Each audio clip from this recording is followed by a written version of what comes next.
welcome again. This is part 3 of our series on where is this crazy market going. And so this will be the final part for really focused on buyers, although some of this information is good for sellers. But stay tuned. In the next few days, we'll be releasing a video or two of information for sellers. But Karin, so far, what have we discussed on these episodes? Hang on, because I'm Karin DeBozic and this is Ed DeBozic, and we're with the Herd team. Oh, yes, we are, aren't we? And it's Friday, and we made it through the week. Yes, if you're watching live, it's Friday, and so good to see you. So, yes, good point, Karin. So, Karin, what have we discussed in the last couple episodes? Will the prices come down on the housing market? And will interest rates, will they go down or will they go up? And yes, so we've discussed some things that are on people's minds. You wanted to get to today's, but did. hang on. I did. Yeah, we've discussed a couple questions that are on everyone's minds, referring to those interest rates, which actually did come down a little bit, but around 6.7, I think is the average now. Where it touched on 7. But we also looked at supply and demand and why it will be a long time for some prices to drop. Now, again, as we've mentioned, if you see, hey, prices are dropping, pay attention. That may just mean that they're not growing as fast as they were. So in other words, where homes were growing at a clip of 20% year over year, now it's about 5 to 10%. So they're still more than they were. But not as increasing in values as quickly. So, all right. Anyway, today, though, Karin, what are we going to discuss today? If you're going to get a good deal on a foreclosure. Yes, there's a lot of people that are thinking, well, wait a minute, maybe I should wait for those foreclosures to come out. Now, it has been really interesting because foreclosures have not been out there, and that is because the government, if you remember with COVID, the government came out and they said, we're going to put a moratorium on foreclosures. And it caused a lot of controversy. People that rented homes, for instance. Even renters, yes. They were having trouble. So there was a lot of controversy with it. Well, that government-backed moratorium ended several months ago. But a lot of banks have kept that moratorium going. And so now we're in a position where some of that is running out. So we may see some foreclosures. But what we have seen is that a lot of banks, they're doing everything they can, and this is good for those homeowners. They're doing everything they can to try to keep people in those homes. So a lot of times they extended. So in other words, if you couldn't pay for 2 years, they just tacked on those 2 years at the end of the loan. So if you were 15 years through your loan, didn't pay for 2, suddenly now you're going to pay basically 17 years because those 2 years. It's just like on 15 car more. payments. Yeah, they kind of delayed the payments, right? So, at any rate, so let's look at whether or not foreclosures is a good way to go. Is this something that you should wait for or be anticipating if you're looking to buy a home? And as we have said before, we are really talking to those people who are ready to buy a home. They're financially ready, have some money saved, hopefully can make a good down payment. You're just trying to debate whether this is a time to make that move or not. So if you are like this lady saying she's going to wait to score a cheap foreclosure, well, here's where we're at right now. As of the other day, we're filming this on September 30th. When I made these slides, it was September 21st, so that was very, very accurate data. And it may be a little hard to see, but if you can see those green dots on the screen, those are the foreclosures. There was 26 active ones, only 26 active ones. And what I'm thinking is about 1,000 square mile region. If you look at the Tri-Cities, and we're tailoring this to those people that are looking to buy in the greater Tri-Cities area. So Northeast Tennessee, Kingsport, Bristol, Johnson City, and that surrounding area. If you look, it looks like Kingsport had 2 or 3, Bristol had 2 or 3, Johnson City maybe had about 4. So there's not many foreclosures out there. So if you're waiting on a foreclosure, and a lot of people, I remember about a year ago, a year ago maybe, I was talking to our broker and we were trying to debate. We were trying to think of, well, should we prepare for these foreclosures in this market and help buyers? And he thought, yeah, we're going to start seeing a lot of that. Well, it hasn't come hasn't. No, And it there's a lot of hasn't. people that are kind of surprised. So, and this is nationally. This is reflective of what's going on nationally. So, let's say you do get a foreclosure. There's some other information that you need to be aware of, because some people, they just see, hey, that home's only $100,000, and man, that looks like a good home for that price. There's some things you need to be aware of if you are thinking of buying a foreclosure home. First of all, remember this, and this is unfortunate reality. People that know they're going to lose their home, they often will not take care of their home. And we've been in several homes that have been foreclosed on, and they're in rough shape. I remember I learned one valuable lesson: never open a refrigerator in a foreclosed home. Oh my goodness, it reeked. But at any rate, just be aware the homes are going to be in bad condition oftentimes. And even if they didn't say just kind of wreck the place, think about it. If they didn't have the money to pay their house payments, what else didn't they have the money for? They didn't have the money to do upkeep.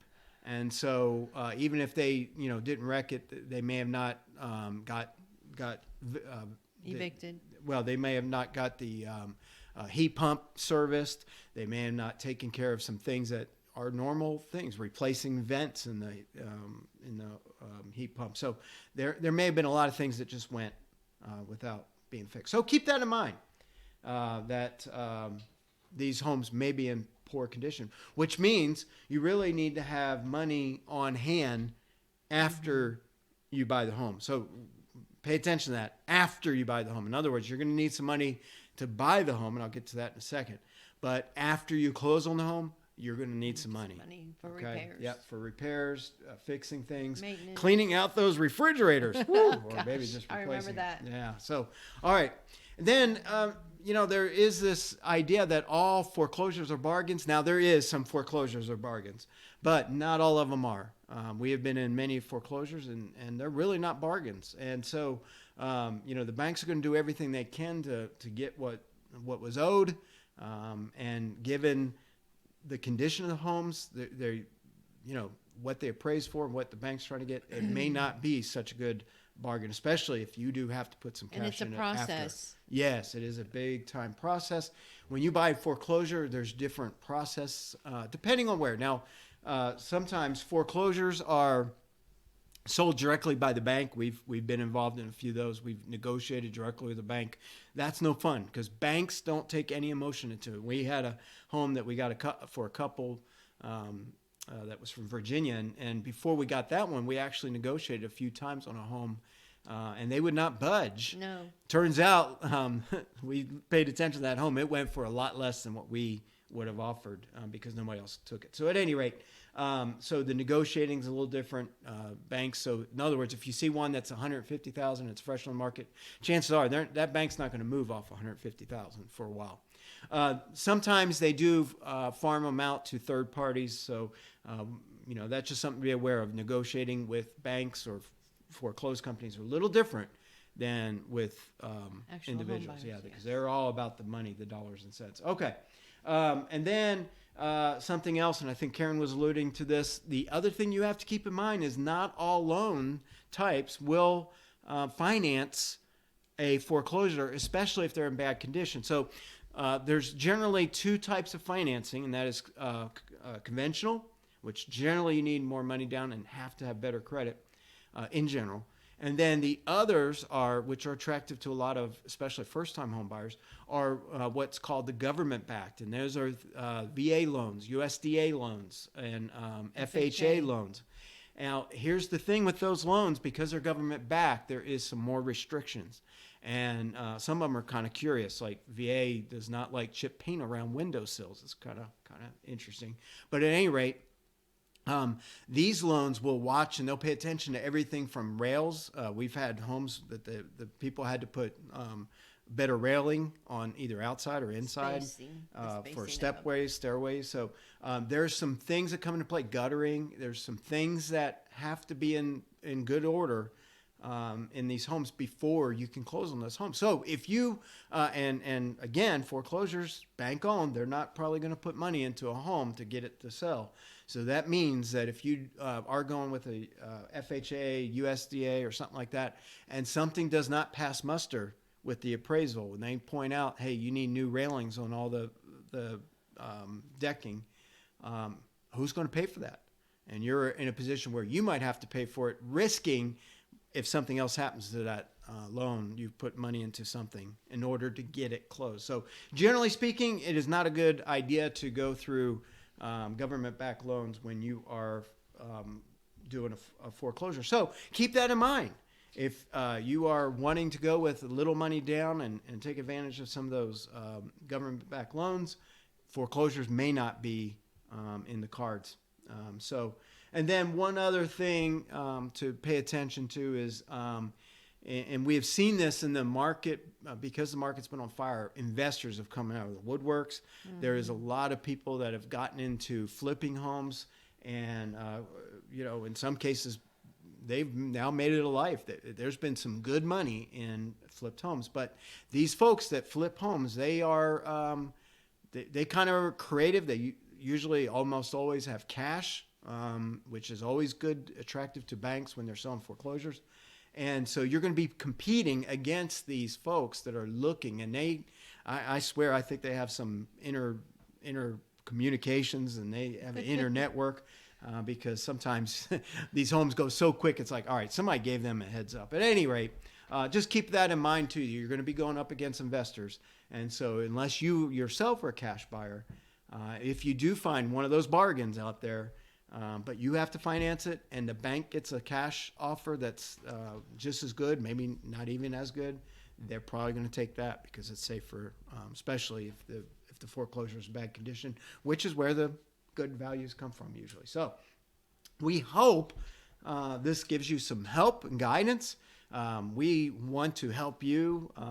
If you want to go the foreclosure route, we'd be more than glad to walk you through it, and we'll make sure that is a good thing for you. And not all foreclosures are equal, so there may be some out there, but just keep in mind right now, very few to pick from. Slim pickings. So Karin, this has been a good series. We hope it's helped you. We've mentioned, and it's on the link.